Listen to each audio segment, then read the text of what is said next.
Well, I don't think this game could get much bigger for the Ducks, and it can't get much bigger for Dan Lanning either. Here we go. You are Locked On Ducks, your daily podcast on the Oregon Ducks, part of the Locked On Podcast Network, your team every day.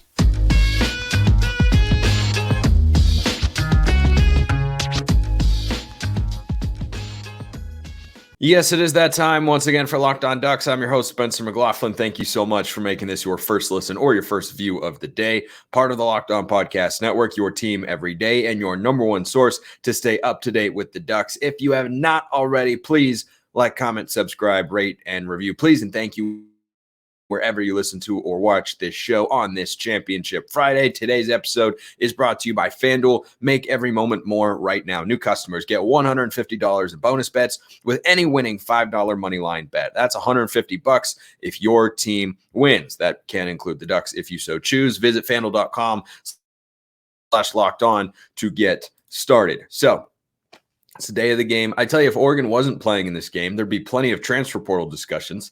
My Twitter mentions were popping off on Thursday when I suggested that, I don't know that there's a whole lot of point to bringing in Dante Moore. But guess what?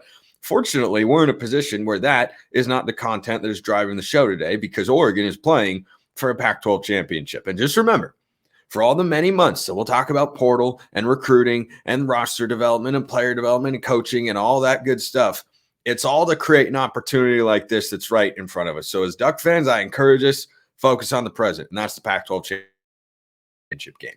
Big game for the Ducks. I said earlier this week, and stand by, that it's the biggest game in 9 years because it's the closest you've had to a win and most likely into the college football playoff situation Oregon has had since the 2014 season. And I for one, would love to follow that season's trajectory in which you lost to a team close during the year, come back, beat them comfortably in the Pac-12 title game. Is that going to happen? We'll see. Some people feel that way. I hope they're right. I really, really hope they're right. I will have my prediction later in the show in case you missed it yesterday. But I think this is a big game for Dan Lanning. I think this is a massive game for Dan Lanning personally. Now, are there any repercussions that come if Dan Lanning loses this game? No. I said before the season that the standard for having a successful year was at least making the Pac-12 championship game.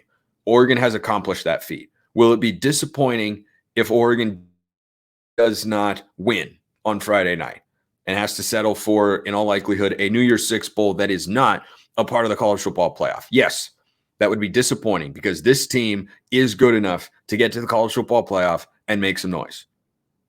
Would the season be a failure if Dan Lanning and the Ducks lose the game? No, I do not hold that particular contention. I do think Oregon is going to win the game. I do not think that it is a given the way that a healthy number of Oregon fans seem to. But the reason that I think there's, so much on the line for Lanning as a head coach is the two games against Washington, who in the eyes of many are Oregon's biggest rival. Those two games have not just been losses. They've been gut-wrenching losses in which Dan Lanning's coaching decisions have directly been questioned, or been directly questioned is the proper way to phrase that. They have ripped our hearts out twice. But if Oregon wins this game, I think Duck fans are going to forget about those other two losses pretty quickly. Maybe not entirely, but this one means more than either of those two games because Oregon has done what they've needed to do to put themselves in this position. And yes, regular season games mean a lot. And yeah, losing those games still hurts. But the blow of losing those games is lessened by a ton in the eyes of fans and in the hearts of fans if Oregon wins this game. That is what I think is on the line here for Dan Lanning. No, there aren't going to be talks of, should he not get all of his salary, or do there need to be staff changes or anything like that, or Lanning's got to go. No. Nothing like that. This is not a must-win for Dan Lanning in that, Oregon fans are going to look at him and say, oh, is he really the guy? He can't beat Washington. Not as if he isn't capable. He just hasn't yet. And I think he's going to tonight. And if he does, I think a lot of what happened earlier this year in October and last year in November will not necessarily all be forgiven, but be more easily forgotten for Oregon fans. I think that is what is on the line here for Dan Lanning as it pertains to the Oregon fan base. I think in large part, and rightfully so, Oregon fans are all in on Dan Lanning. I'm all in on Dan Lanning. I love this guy. I'm really, really glad that he is our football team's head coach. I am really, really happy about that. Would I like for him to win this game? Yeah, I would. Yep, 100% would really like for him to win the football game. It would just kind of get that lingering stench of those two losses. It would wipe them out completely. You'd say, well, you know what? It's the Kyle Shanahan versus Sean McVay. Shanahan dominates McVay in the regular season. But McVay's got the one Super Bowl. Shanahan doesn't. And Shanahan would trade all the regular season wins for the one Super Bowl win that Sean McVay has. That's what's on the line here for Dan Lanning as Oregon's head coach. I think it's going to be a fun game. A lot of mailbag questions. Definitely trying to get to all of them here. Some of them are for down the line. So if you sent me a question, I don't get to it this week, just know I did not ignore it. I would never do that. YouTube comments or Twitter, always a way to get in the mailbag. You can also become a Locked On Ducks insider and get priority mailbag access over at SUBTEXT. Free 14-day trial. Then it's just $5 a month. Appreciate everybody over there. You can also talk with me one-on-one, get my thoughts on breaking news, stay up to date with everything related to Oregon. So go subscribe if you have not, but certainly not a requirement. This came in via the mailbag for Locked On Ducks over at SUBTEXT. As I said, priority. I'm a man of my word. Like the Joker. Okay. I have 4+ decades more of Duck fandom than yourself. I'm not sure who's getting burned in that line.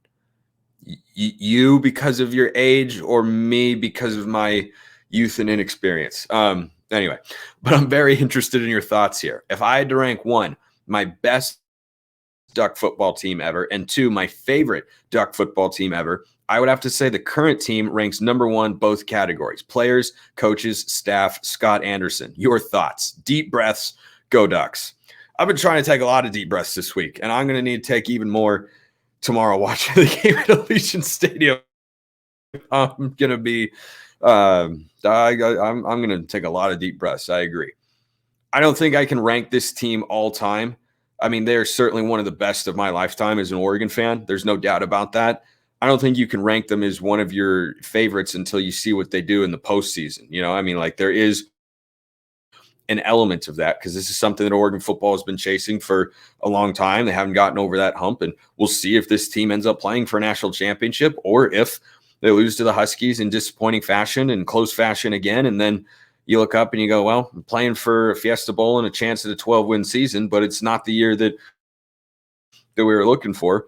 That is still a possibility here. I love the Scott Anderson shout out, by the way. I mean, those cinematic recaps, Ducks versus them, baby. I'm all in on that guy. Like, don't let him get hired away this offseason. Pay him whatever the top shelf going rate is. I don't ever want to be in a world again in which those don't exist. It was one of those, you didn't know what you had until you saw it. And guess what? Now that we've seen them, I got to have them after every win. They're so, so good. I reserve judgment on ranking, where this team ranks in terms of my favorite Oregon team of all time until I see what they do in the postseason. That 2013 Oregon team was really good, but they came up short. They came up short against Stanford. They came up short against Arizona and ended up going down, playing in the Alamo Bowl. Had a nice season, right? Built off that momentum, went to the college football playoff the following year. That could have been one of my favorite teams as they were going into that Stanford game, but then it didn't go the way that we were hoping. So I'm going to plead the fifth here and say that, you can't assess how great a team is until you see the entire season. But certainly they can be one of the best that Oregon has ever had. I think they're really, really good. Plenty of more mailbag questions to get to on this Championship Friday. Thank you so much for being tuned in. And thank you so much to FanDuel for bringing you this episode. Because as the weather gets colder, the NFL offers stay hot on FanDuel. Right now, new customers get $150 in bonus bets with any winning $5 money line bet. That's $150 if your team wins, whether that's the Ducks or anybody else. If you've been thinking about joining FanDuel, there's no better time to get in on the action. If you want an easy money line bet, by the way, go take Texas over Oklahoma State. Oklahoma State stinks. Sorry. The app is so easy to use, that being FanDuel. Of course, there's a wide range of betting options, including spreads, player props, over-unders, and more. They've got everything you need. They've got college football as well. The line is a big one in favor of the Ducks, and I don't think there's anything that could put me at ease going into this game. It's just going to be a nervous wreck going into it. Just how it's going to be. I know many of you will be that way too, but like the mailbag question said, deep breaths. Visit FanDuel.com/lockedon. Kick off the NFL season and keep things going with college football as well. Great way to spice up bowl season. FanDuel, official partner of the NFL.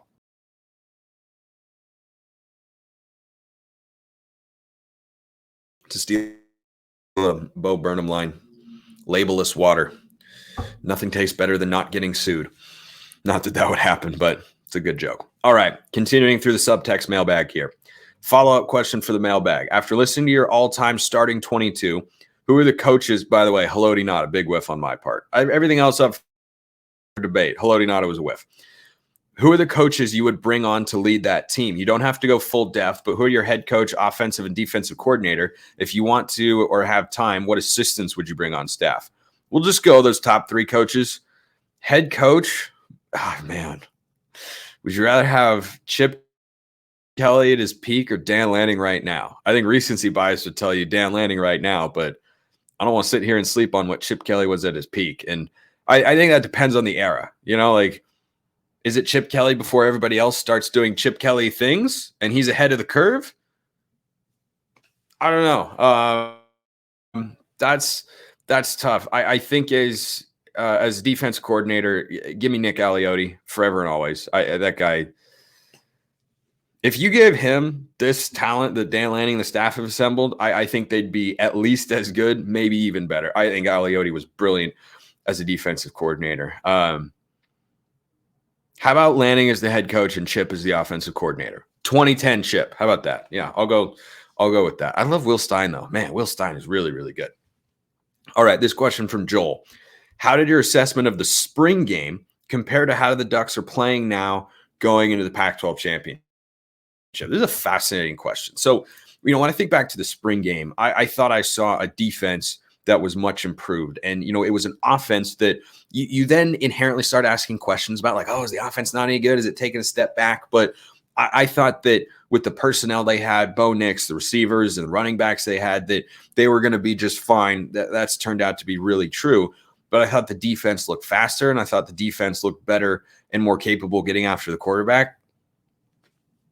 I mean, that's played out throughout this entire season, has it not? Defense is faster. Defense is better. Defense gets after the quarterback better. Like, everything about this defense is better than a season ago. I think at all three levels, you've got better depth and better high-end production on the defensive line. I think the linebackers are playing better. I think the corners are playing better overall, though Gonzo was better than any corner on this year's team because, Christian Gonzalez, that guy's really good. I mean, he's looking like he could be a top 10 corner in the NFL within the next couple of years, maybe even sooner. And I think the safety production has been slightly above what it was last year. I think in coverage, they've been, just okay. But in the run game, I think they've been outstanding, and they've been better blitzing. I think the safeties blitzing this year have been really, really good, especially Evan Williams in that regard. So I think, I had high hopes for what Oregon would do this year. My preseason prediction was 10-2. As we went game by game, I ended up predicting 11-1 because when Cam Rising wasn't playing, I said, okay, I think Oregon goes in and wins that game, which they did. So, I had Oregon's record correct. So in that sense, they kind of met my expectations. But I think with the way that they've played all season long and what they've been at their peak, I think they've even surpassed my expectations a little bit there.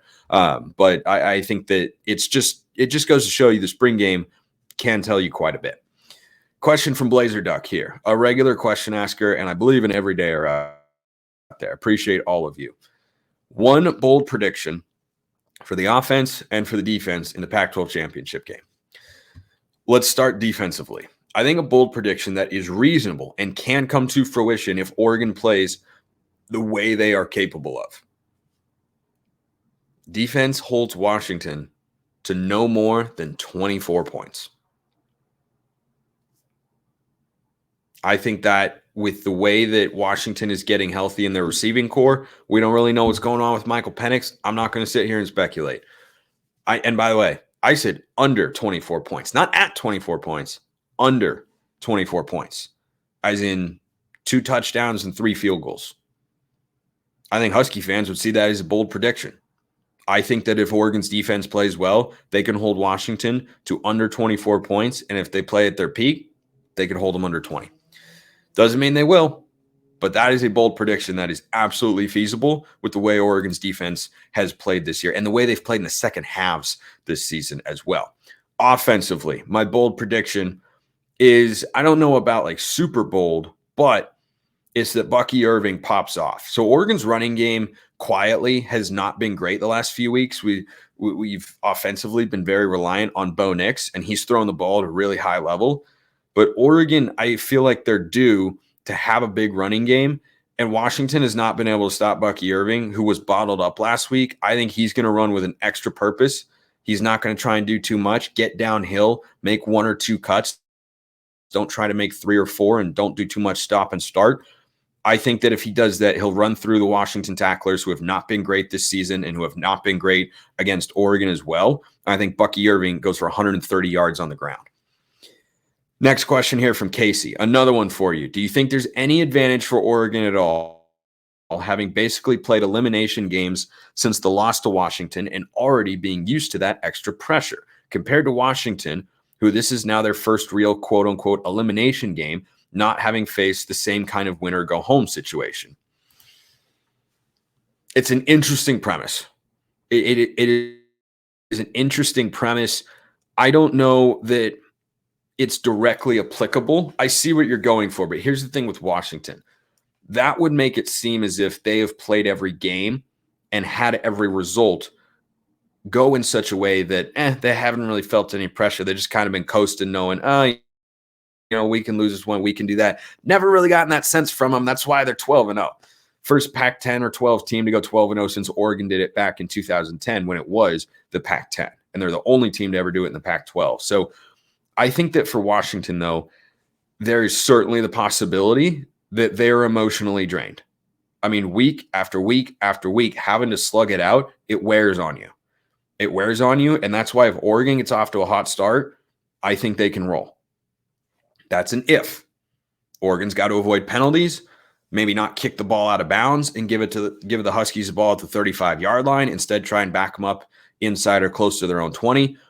All of these things have to go Oregon's way, and they've got to be able to pressure Michael Penix. But if they do those things, I don't feel super confident that Washington's defense is suddenly going to be the first team to hold Oregon's offense under 30 points. That has not happened this year. Oregon's offense has scored at least 30 points in all 12 games this season. 33 is actually their lowest total. Washington did it. That was in Seattle. That was failing on a couple fourth downs. That was missing a field goal late in the game.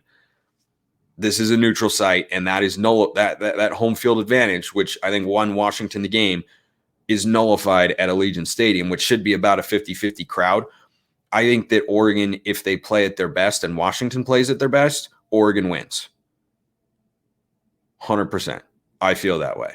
If Oregon does not play at their best and Washington plays well, yeah, Oregon can absolutely lose this football game. I think there's a greater likelihood that Oregon wins by double digits than Washington turning around and winning by double digits, which can happen even with that sort of point spread. Cal was a 9.5-point underdog against UCLA, won the game 33-7. I don't foresee that happening with this Oregon team. I really, really don't. I think the way that Oregon loses this game is if they allow Washington to hang around and it gets close. Because Oregon's weaknesses, penalties and field goals, kill you in close games. They extend drives. A penalty, a bad one, albeit, but still a penalty against Washington State pushed the Huskies into field goal range last week in the Apple Cup. Camden Lewis, I have no confidence in him kicking field goals outside of 25 yards right now. Those sorts of things can come back to bite Oregon. And, their kicker hit a game winner last week. He's got to have all sorts of confidence. I don't think Camden Lewis has a ton right now. I hope he's able to find some because Oregon might very well need him in the game. I think if the game is close, it favors Washington. But I think the game itself, Oregon is favored for a reason, because if the Ducks come out and play the way they're capable of, I don't think there's anything Washington can do to stop them in that sense. So hope that answers your question. Still got a bunch more questions to get to. In fact, 1, 2, 3, 4. Actually, no, some of those are for later. 2 more questions to get to. I lied. I was just kind of misreading my notes there. So let's get to them, shall we?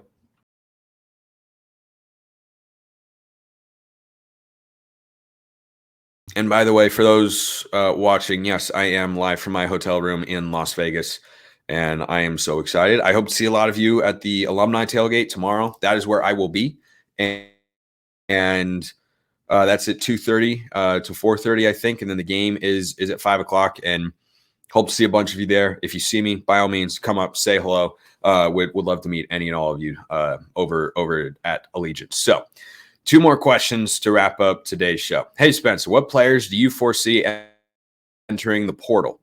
Well, again, I think we should keep our attention at hand, but just real quick, Ashton Kozart, the 4-star speedster wide receiver, entered the portal. He was redshirting this year. That one surprised me, but also made me feel fine about where Oregon's receiver room is at, because that's a super talented kid.